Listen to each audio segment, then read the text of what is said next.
One of the major aspects of the tradition is that there has been from ancient times channeled or received teaching from non-physical beings.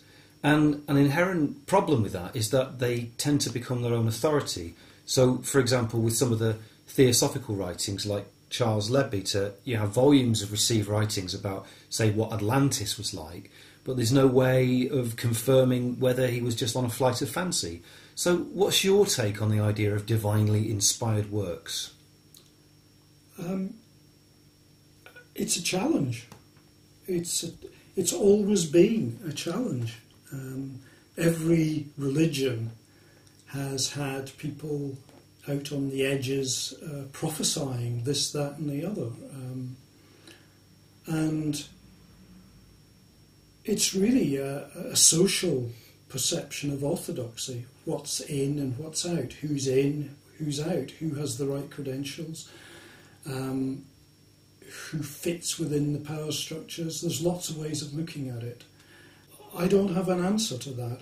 I think there's a natural tendency for people to want to articulate what they know, and sometimes that comes out in a very inspired way. It can come out in a way that's quite extraordinary. It can have extraordinary power to it.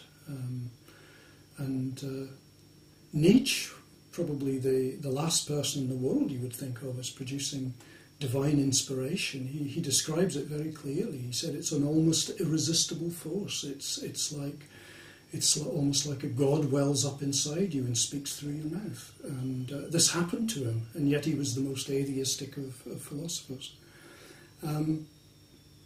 So it's something that happens. And what it comes down to is, what do we do with it? Do we say this is divinely inspired, or do we say this is a load of nonsense? The people who think that some of these utterances are divinely inspired end up sitting on hilltops waiting for the world to end, and then they all go home again. So there's a real danger in getting bound up in the truth or falsity of some of these claims and communications. My attitude is that there's something that happens, and you have to use your good judgment. Some things look inspired, some things feel right, and some things can mislead, and you just have to be aware of that.